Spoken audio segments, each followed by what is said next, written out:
But when I say Jesus, ஆனால் நான் இயேசு என்று சொன்னதான அந்த க்ஷணத்தில் they leave me, but after some time they come back. அந்த நிமிடத்தில் அந்த ஆவிகள் என்னை விட்டு போகிறது, ஆனால் மறுபடியும் எனக்கு விரோதமாக அவை வந்து கொண்டிருக்கிறது. Last night also 4 black figures came and took hold of my hands and feet. சென்ற இரவிலும் கூட 4 கருத்த உருவங்கள் என் பக்கத்தில் வந்து என்னுடைய காலை இழுத்து கொண்டிருந்தது. Then I shouted, Jesus help me.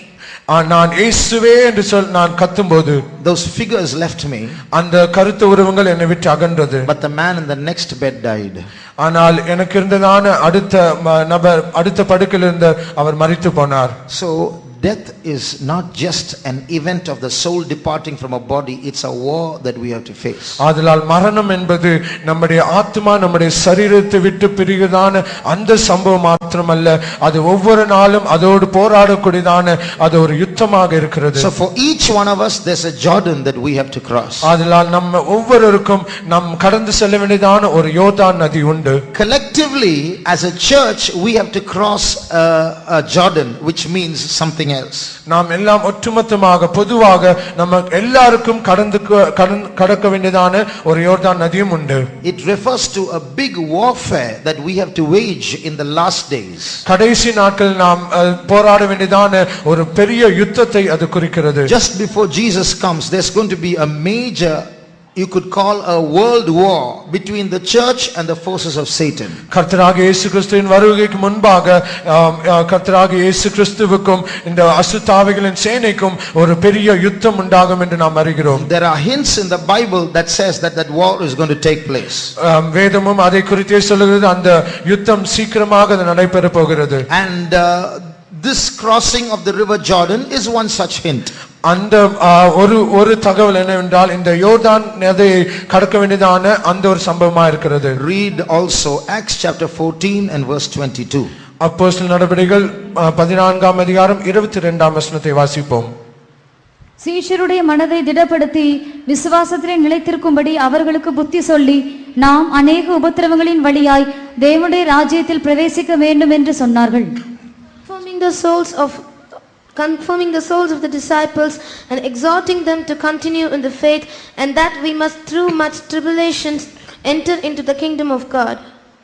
பொதுவாக பாடுகள் சகிக்கிறவர்கள் ஆறுதலை தான் எதிர்பார்ப்பார்கள். Generally people who undergo suffering, they will expect some consolation or comfort. ஒரு முறை ஒரு ஊழியக்காரரிடத்தில் நான் எனக்கு ஒரு பிரச்சனை உண்டு, எனக்கு ஜெபியுங்கள் என்று சொன்னேன்.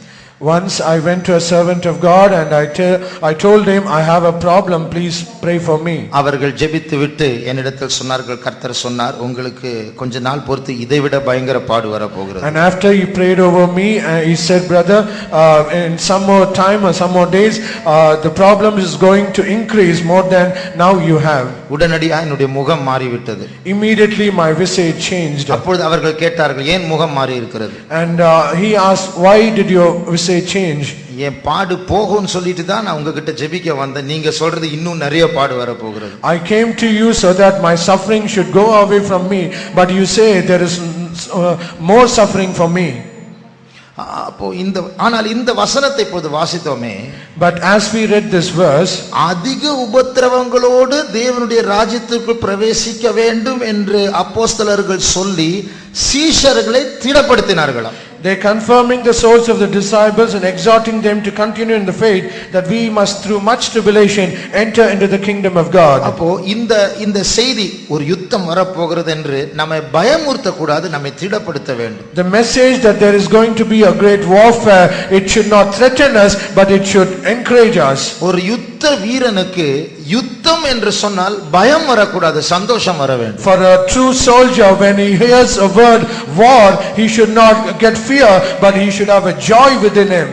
ஒரு யுத்தம் அறிவிக்கப்படும் போது, when a war is announced, ஐயோ நான் போணுமா, oh is it I should go, நான் செத்துட்டா என் குடும்பம் எப்படி, if I die what about my family, எனக்கு இந்த புல்லட் அந்த குண்டு தாக்குதல் இல்லாத ஒரு இடத்துல எனக்கு இடம் கிடைச்சா நல்லா இருக்குமே, if I could get a place where none of the bullets should strike me, it would be okay. என்ன முன்னாடி அனுப்பாதீங்க, நான் 3வது 4வது வரிசையில் அனுப்புங்க. Please do not send me in the front, let me go in the 3rd or the 4th row. இப்படி பேசுகிறவன் யுத்த வீரன் அல்ல. A person who speaks like that, he is not a true soldier.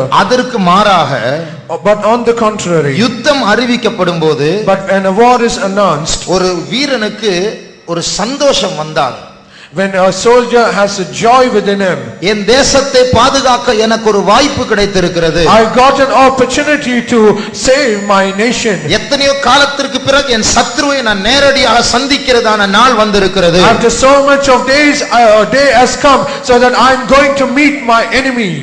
நான் செத்தாலும் என் நாட்டுக்காக நான் ஜீவனை கொடுக்க வேண்டும். Even if I die, I should lay down my life for my nation. அதுதான் உண்மையான யுத்த வீரன். That is a true soldier. அதுபோல இப்படி ஏற்கனவே எனக்கு இந்த பாடு சகிக்க முடியல, இது வேற யோர்தான் வேறயா என்று நாம் நினைத்தால் நாம் கிறிஸ்தவர்கள் வீரர்கள் அல்ல.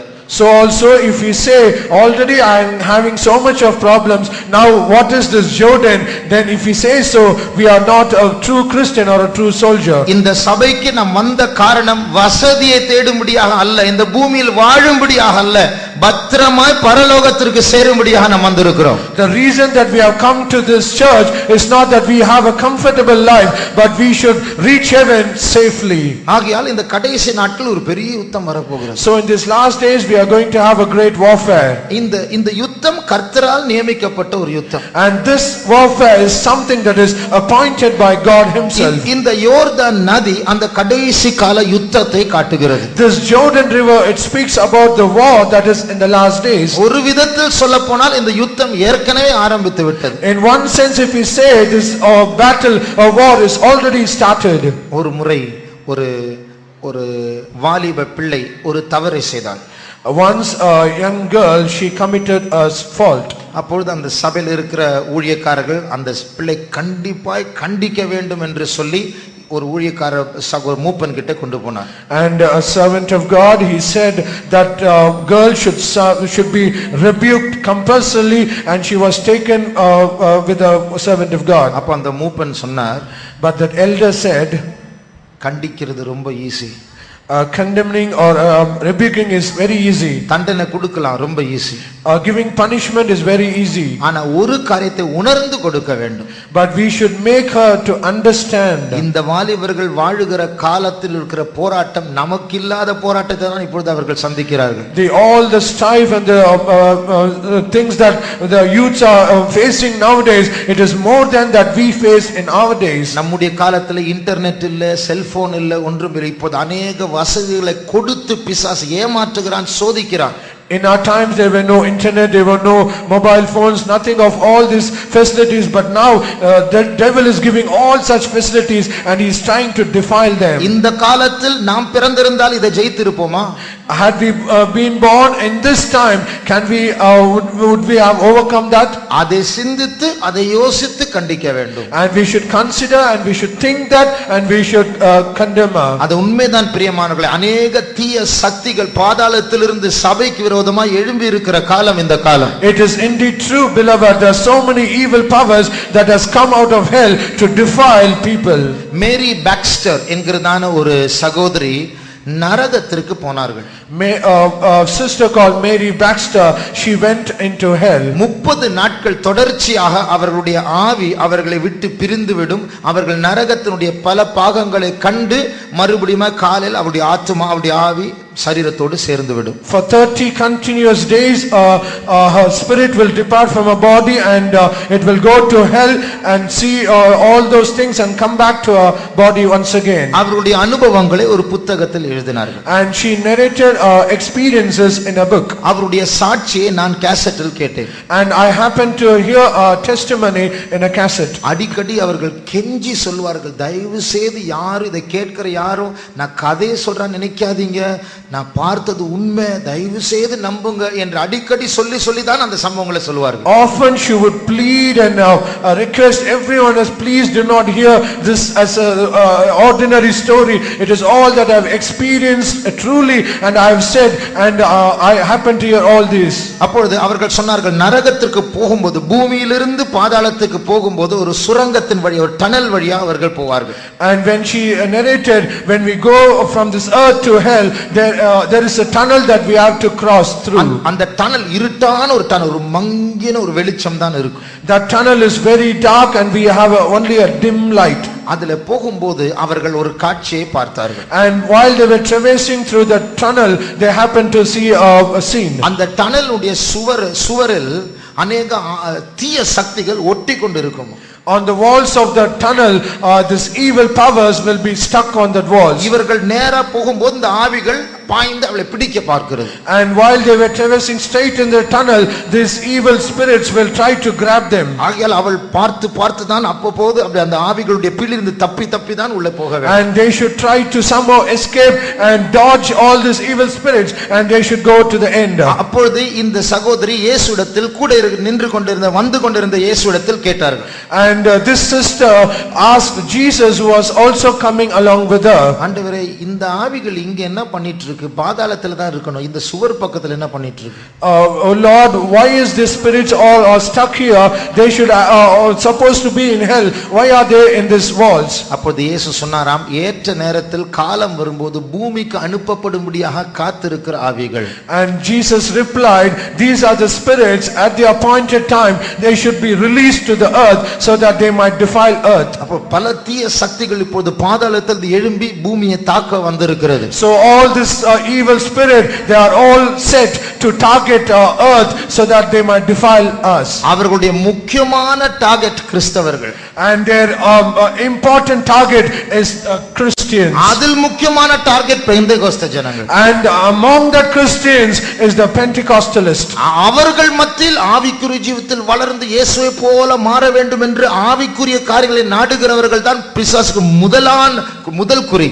And the most important and the special target is among the Pentecostals, all those who desire to live like Jesus and to be changed like Jesus and to wait for his coming, they are his target. இந்த கடைசி நாட்கள் இந்த யுத்தமானது பெருகி ஒரு உச்சகட்டத்தை அடைய போகிறது. And in these last days, this battle war is on the increase, and it is going to reach its peak. அதுதான் யோர்தான். That is Jordan. ஆண்டவர் வேற யோர்தான் சாதாரணமாய் ஓடுகிற காலத்தில் இஸ்ரவேல் ஜனங்களை கடக்க பண்ணவில்லை. யோர்தான் பிரவாகித்து ஓடுகிறதான நாட்கள், கரை புரண்டு ஓடுகிறதான அந்த காலத்தில் தான் இஸ்ரவேல் ஜனங்களை கிராஸ் பண்ண சொல்கிறார். The Lord did not ask the children of Israel to cross Jordan when it is calm, but when it is overflowing on its banks, the Lord asked the children of Israel to cross it. இந்த யோர்தான் நதியிலிருந்து சில பாடங்களை நாம் கற்றுக்கொள்ள போகிறோம் நம்முடைய ஆவிக்குரிய ஜீவிதத்திற்காக. We are going to read about take some lessons from this Jordan for our spiritual life. இந்த யோர்தான் நதி எங்கே இருந்து ஆரம்பிக்கிறது? This Jordan river, where is its origin? Hermon மலை. It is at the Mount of Hermon. 133 சங்கீதம் 3 வசனத்தை வாசித்தால், let's read from Psalms 133 verse 3. அங்கே எர்மோன் மலை பற்றி வாசிக்கிறோம். We read there about Mount Hermon. Hermon மேலும் சீயோன் பர்வதங்கள் மேலும் இறங்கும் பனிக்கும் ஒப்பா இருக்கிறது. அங்கே கர்த்தர் என்றென்றைக்கும் ஆசீர்வாதத்தையும் ஜீவனையும் கட்டளையிடுகிறார். As the dew of Hermon, and as the dew that descended upon the mountains of Zion, for there the Lord commanded the blessing, even life forevermore. வானத்திலிருந்து பனி இந்த எர்மோன் மலையின் மேல் பெய்யும். The dew from heaven, the sky above, it will come down upon Hermon. அந்த பனியானது மழையில் விழும்போது அது உறைந்த மழையாக ஸ்னோ என்று சொல்வோமே, அந்த ஸ்னோ ஆக மாறிவிடும். And when this dew comes it freezes as a snow.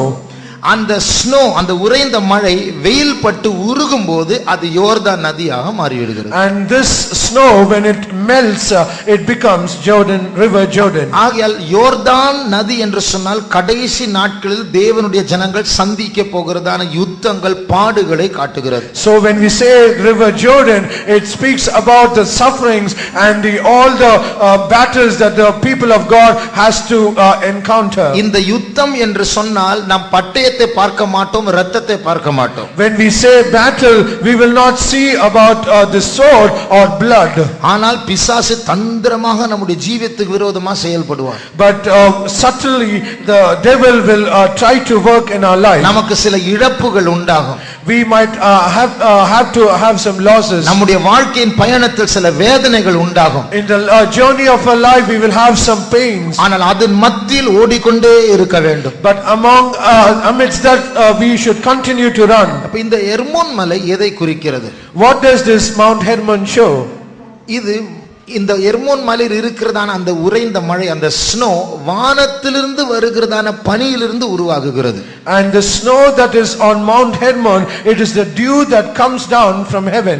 Hermon மலை என்று சொன்னால் அது ஐக்கியத்தை குறிக்கிறது. When we say Hermon, it speaks about fellowship. ஏனென்றால் அந்த 133ஆம் சங்கீதம் 3ஆம் வசனத்தில் இது வானத்திலிருந்து சியோன் மலையின் மேல் எர்மோன் மலையில் பெய்கிறதான மழை போல் இருக்கிறது. இது என்றால் என்ன? So when it is said in the 3rd verse, this, when we say it comes as a dew from Mount Hermon, what is that this? அந்த முதல் வசனத்தில் சகோதரர்கள் ஒருமித்து வாசம் பண்ணுவது எவ்வளவு இன்பமானது.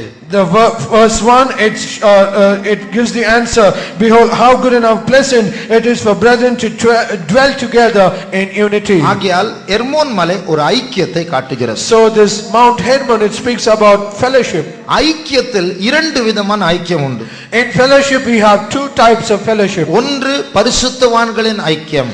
One is the fellowship of the saints. இரண்டாவது கர்த்தருடைய பாடுகளின் ஐக்கியம். Secondly, the fellowship in the suffering of Christ. பிலிப்பியர் 3ஆம் அதிகாரம் 10ஆம் வசனத்தை வாசிக்கும்போது, When we read in Philippians chapter 3 verse 10, இப்படி நான் அவரையும் அவருடைய உயிர்த்தெழுதலின் வல்லமையையும் அவருடைய பாடுகளின் ஐக்கியத்தையும் அறிகிறதற்கும் அவருடைய மரணத்திற்கு ஒப்பான மரணத்திற்குள்ளாகி எப்படியாயினும் நான் மரித்தோரிலிருந்து உயிரோடு எழுந்திருப்பதற்கு தகுதியாகும் படிக்கும். எர்மோன் மலை ஐக்கியத்தை குறிக்கிறது. Mount Hermon, it speaks about the fellowship. யோர்தான் பாடுகளை குறிக்கிறது. Jordan speaks about suffering. இரண்டையும் சேர்த்தால் இது கடைசி நாட்களில் இருக்கிற பாடுகளின் ஐக்கியத்தை குறிக்கிறது. When we join these two together, it speaks about the fellowship of sufferings in these last days. ஆங்கிலத்தில் சொல்வார்கள் brethren in adversity, அதாவது பிரதிகூலத்தில் சகோதரர்கள். அப்படிப்பட்ட ஒரு ஐக்கியத்தை தேவன் நமக்கு தந்திருக்கிறார். In English it is said brethren in adversity. So in unfavorable conditions we have a fellowship. அப்போ அந்த உறைந்த மழையானது உருகி யோர்தான் நதியாய் மாறுகிறது போல, so as this dew it melts and becomes a river Jordan, ஆண்டவர் தான் அந்த யோர்தான் நதியை ஏற்படுத்தி இருக்கிறார். அது வானத்திலிருந்து வருகிற மழை பனியிலிருந்து வருகிறது. And it is the Lord himself that has made this dew, and it comes as a dew and becomes river Jordan. வேண்டுமென்றே நம்மை உபத்திரவப்படுத்துகிறவர் அல்ல அவர். It is not that he is purposely puts us into suffering. புலம்பல் 3ஆம் அதிகாரம் 33ஆம் வசனத்தை வாசியுங்கள். Lamentations chapter 3 verse 33 when we read, அவர் மனப்பூர்வமாய் மனுபுத்திரரை சிறுமையாக்கி சஞ்சலப்படுத்துகிறதில்லை. அப்போ மனப்பூர்வமாய் அவர் சிறுமையாக்குவதில்லை. He does not crush us willingly. ஆனால் அவசியத்து நிமித்தம் அப்படி செய்கிறார். And because of the need he does so. நம்முடைய துக்கத்தில் அவர் சந்தோஷப்படுகிறவர் அல்ல. It is not he that rejoices in our sorrow. நம்முடைய எல்லா உபத்திரவங்களில் அவரும் உபத்திரவப்படுகிறார் என்று வேதம் சொல்லுகிறது. The scripture says in all our tribulations he was afflicted as we were afflicted. லாசரு மரித்தபோது மரியாள் மார்த்தாள் அழுதபோது இயேசுவும் கண்ணீர் விட்டார். When Lazarus died, when Mary and Martha was crying, even Jesus also cried. நம்முடைய சோதனைகள் நிமித்தம் நாம் அழும்போது அவரும் அழுவார். Because of our trials when we cry, he joins us in our crying. ஆனால் இந்த பாடுகள் இல்லாமல் நமக்கு உயர்வில்லை. Without this suffering we do not have any promotion. சிலுவை இல்லாமல் கிரீடம் இல்லை. Without cross we do not have the crown. இப்போ கிறிஸ்தவர்கள் ஏன் பாடுபட வேண்டும்? So why should Christians suffer? ஆண்டவர் ஏன் இந்த பாடு எனக்கு கொடுக்க வேண்டும்? Why should the Lord give me this suffering? இது இயேசுவின் மேல் அன்பு இல்லாதவர்கள் தான் இந்த கேள்வியை கேட்பார்கள். This question will be asked only those people who do not have any love for Jesus. ஏனென்றால் இயேசு நமக்காக பாடுபட்டார். Because Jesus he suffered for us. உங்களுடைய பாவம் என்னுடைய பாவத்தை எந்த சோப்பாலும் எடுத்து போட முடியாது. My sin and your sin, no soap cannot wash it out. கடவுள் மனுஷனாய் மாறி அவருடைய ரத்தம் சிந்தப்பட்டால் அந்த ரத்தம் மாத்திரம்தான் மனுஷனுடைய பாவத்தை மாற்றும். God should become man, and that blood of that man should be shed, so that that blood only can cleanse our sin. நம்மேல் தேவன் வைத்திருந்த அன்பு நிமித்தம் அவர் கேள்வி கேட்கவில்லை. ஏன் பாடுபட வேண்டும், அப்படிதான் போகணுமா, அவங்களை விட்டுடலாம் இல்லையா, அவங்க தானே தப்பு பண்ணாங்க, நம்ம வேற ஒரு கிரகத்துல வேற ஒரு சிருஷ்டியை உருவாக்கலாமே. Because of a love for mankind, he has to go through that suffering. He did not ask question, why should we suffer? Why should I suffer? Let us leave them alone. Let us go to another planet and let us create another mankind. இயேசுவுக்கு கீழே பூமிக்கு போகக்கூடியதான அந்த option, அந்த அழைப்பு கொடுக்கப்பட்ட போது, when Jesus was given an option, when he was to go down to earth, அவர் என்ன சொன்னார்? what was his reply? இதோ உம்முடைய சித்தத்தை செய்ய வருகிறேன். Behold, lo, I come to do thy will. அந்த இதோ ஒரு மனப்பூர்வத்தை காட்டுகிறது. And lo, behold, and it says, it speaks about a willingness. ஆனா இப்போ நம்முடைய குற்றத்து நிமித்தம் நம்முடைய உயர்வுக்காக நாம் சில பாடுகள் சகிக்க வேண்டும். இப்போ நாம் கேள்வி கேட்கிறோம், ஏன் பாடுபடணும்? Now because of our own faults and for our promotion we are suffering, but we say, why should we suffer? இந்த பாடுகள் தான் நம்மை சுத்திகரிக்கும், நம்மை பூரணப்படுத்தும். Only this suffering, it will cleanse us and sanctify us, and it will make us perfect. 1 பேதுரு 5ஆம் அதிகாரம் 10ஆம் வசனத்தை வாசியுங்கள். When we read 1 Peter chapter 5 verse 10, கிறிஸ்து இயேசுவுக்குள் நம்மை தமது நித்திய மகிமைக்கு அழைத்தவராய் இருக்கிற சகல கிருபையும் பொருந்திய தேவன் தாமே கொஞ்ச காலம் பாடு அனுபவிக்கிற உங்களை சீர்படுத்தி ஸ்திரப்படுத்தி பலப்படுத்தி நிலைநிறுத்துவாராக. கொஞ்சம் காலம் பாடு அனுபவித்த பிறகு அவர் உங்களை சீர்படுத்தி ஸ்திரப்படுத்தி பலப்படுத்தி பூர்ணராகுவாராக. and ye have suffered for a while, and he shall make you perfect, establish, strengthen and settle you. அப்ப ஒவ்வொரு பாடும் எப்படி ஒரு மாணவனுக்கு ஒரு பரீட்சை ப்ரமோஷனை கொடுக்கிறதோ, ஒவ்வொரு பாடும் நமக்கு உயர்வை தரும். As every exam gives a promotion to a student, so also every suffering, it gives us a promotion to us. இஸ்ரவேல் ஜனங்களுடைய சரித்திரத்தை போல பாடுகள் நிறைந்த சரித்திரம் வேற எந்த நாட்டுக்கும் கிடையாது. Like this history of the suffering of the nation of Israel, no other nation has ever undergone. இஸ்ரவேலை போல புறஜாதியாரால் மிதிக்கப்பட்ட தேசம் இந்த பூமியில் கிடையாது. No other nation was like trampled like the nation of Israel. அடிபட்டு அடிபட்டு அடிபட்டு இன்றைக்கு இஸ்ரவேல் ஒரு பூமிக்கே ஒரு பயமா மாறிவிட்டது. They were hurt, they were beat down so much more that now we do not have any thing like that. இனி இஸ்ரவேல் தமிழ்நாடுடைய பாதி சைஸ் தான் இஸ்ரவேல். When we take the area of Israel, it is even smaller than Tamil Nadu. உலகத்திலேயே 4வது பெரிய விமானப்படை இஸ்ரவேலில் தான் இருக்கிறது. The greatest army aircraft is in the land of Israel. இன்றைக்கு இஸ்ரவேலை சுற்றி பார்த்தால் முஸ்லிம் நாடுகள் தான். When we see Israel now, surrounding them is all the Muslim nations. எத்தனையோ முறை இஸ்ரவேலை அழிக்க அவர்கள் முயற்சி செய்தார்கள், இதுவரைக்கும் இஸ்ரவேல் என்று இருக்கு. They tried so many times to destroy the nation of Israel, but everything was futile. 3ஆம் உலக மகா யுத்தம் சீக்கிரத்தில் வரப்போகிறது. The third world war is going to come soon. அந்த 3ஆம் மகா யுத்தம், உலக மகா யுத்தம் ஆரம்பித்தால் அதனுடைய முக்கிய காரணம் இஸ்ரவேல். இந்த சின்ன நாடு, தமிழ்நாட்டை விட அது குறைய சின்ன நாடு. If the third world war has to happen or to start, the main reason would be the land of Israel, that very small land. அப்படி இருந்தாலும், சின்ன நாடா இருந்தாலும், சுற்றி இருக்கிற நாடுகள் பெரிய நாடுகளா இருந்தாலும் யுத்தத்தை ஆரம்பிக்க எல்லாருக்கும் பயம். Though it is a very small country, the surrounding nations are so great, the nations are afraid to start a war against Israel. 1967ஆம் ஆண்டில் இஸ்ரவேல் ஜனங்களுக்கும் சுற்றி இருந்ததான சில நாடுகளுக்கும் ஒரு யுத்தம் நடந்தது. In the year 1967, there was a war between Israel and the surrounding nations. அந்த யுத்தத்துல 6 நாளில் இஸ்ரவேல் யுத்தத்தை ஜெயித்தது. And in that battle, the land of Israel, it overcame 6 of the nations. தந்திரமாக ஜெயித்து விட்டார்கள். And they overcame it in a very subtle way.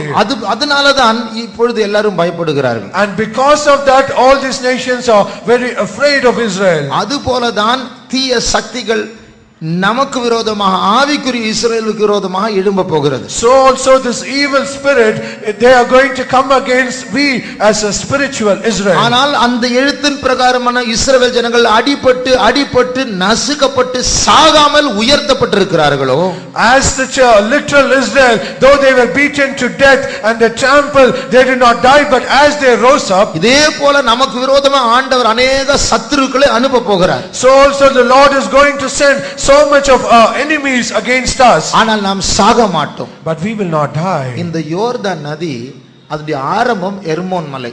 So the origin of this river Jordan is Mount Hermon. அது எங்க போய் முடியுது தெரியுமா? So where it is going to end? ஒரு கடலில் முடிகிறது. It is going to end in an ocean. அந்த கடலுடைய பேரு சவக்கடல். That is the Red Sea. Dead sea. Dead Sea. அப்போ சவக்கடல் என்று சொன்னால் அதுல உப்பு நிறைய இருக்கும்.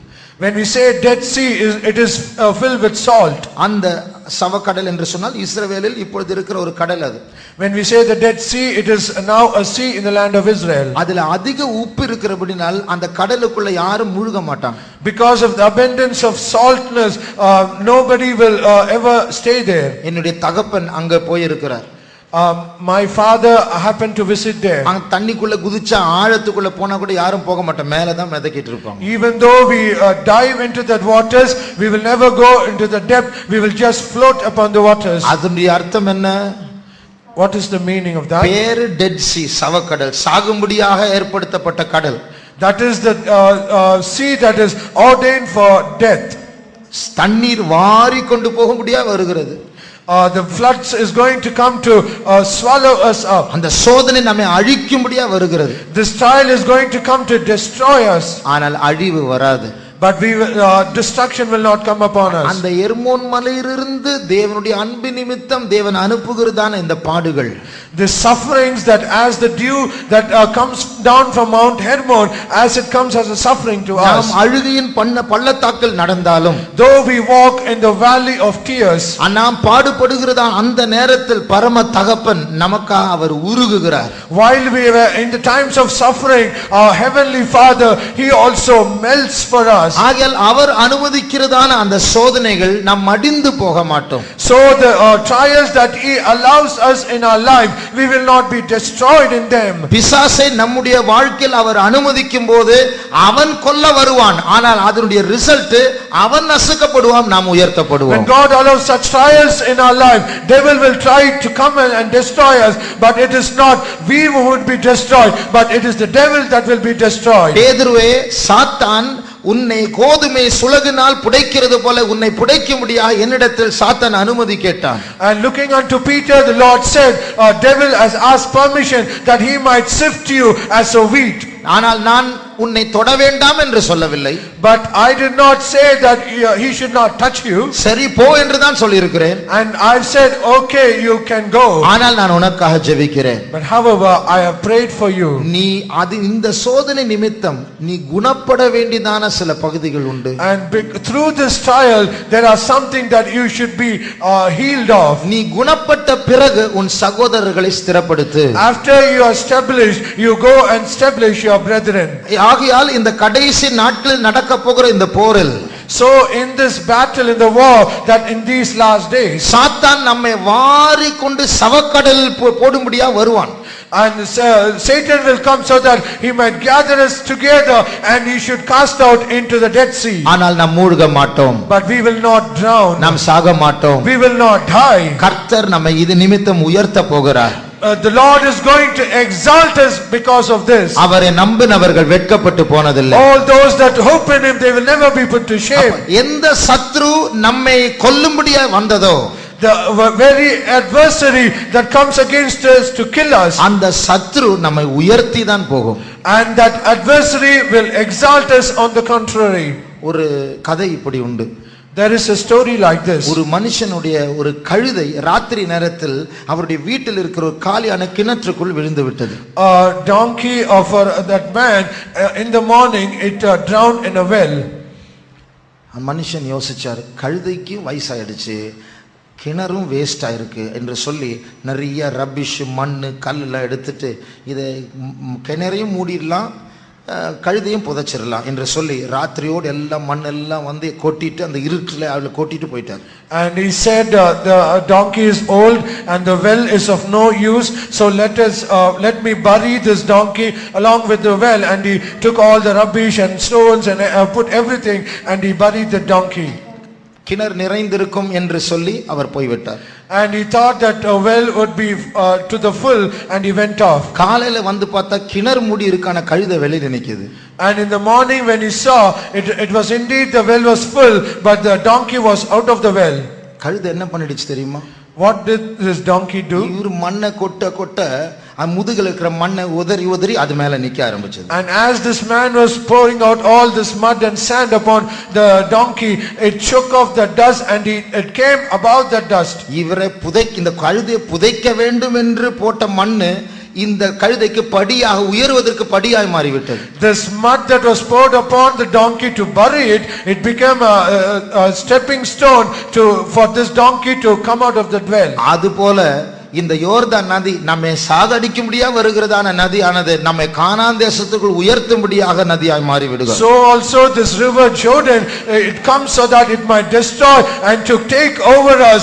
It will make us, on the contrary, to make us to gather us to go into Canaan. 2 கொரிந்தியர் 4ஆம் அதிகாரம் 2 Corinthians chapter 4. 8ஆம் 9ஆம் 10ஆம் வசனங்களை வாசியுங்கள். Let's read from verse 8, 9 and 10.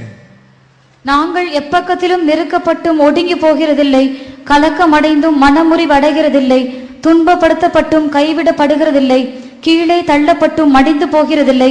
கர்த்தராகிய இயேசுவினுடைய ஜீவனும் எங்கள் சரீரத்திலே விளங்கும்படிக்கு இயேசுவின் மரணத்தை எப்பொழுதும் எங்கள் சரீரத்தில் சுமந்து திரிகிறோம்.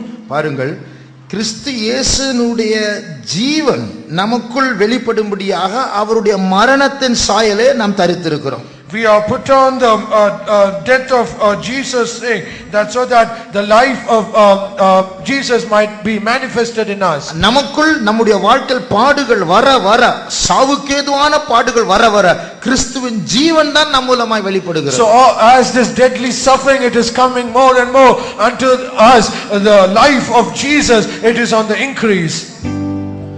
நெருக்கப்பட்டோம் மடிந்திடாமல் கர்த்தர் நம்மை காத்ததாலே, நெருக்கப்பட்டோம் மடிந்திடாமல் கர்த்தர் நம்மை காத்ததாலே, அவர் நல்லவர், அவர் வல்லவர், அவர் கிருபை என்றும் உள்ளது. அவர் நல்லவர், அவர் வல்லவர், அவர் கிருபை என்றும் உள்ளது. நெருக்கப்பட்டோம் மடிந்திடாமல் கர்த்தர் நம்மை காத்ததாலே, நெருக்கப்பட்டோம் மடிந்திடாமல் கர்த்தர் நம்மை காத்ததாலே, அவர் நல்லவர், அவர் வல்லவர், அவர் கிருபை என்றும் உள்ளது. அவர் நல்லவர், அவர் வல்லவர், அவர் கிருபை என்றும் உள்ளது. அல்லேலூயா. ஆகையால் இந்த பாடுகள் வழியாக போக நாம் பயப்படக்கூடாது, அவருடைய கிருபை என்றும் உள்ளது. So let us not fear when we go through this suffering. His grace is more than enough for us.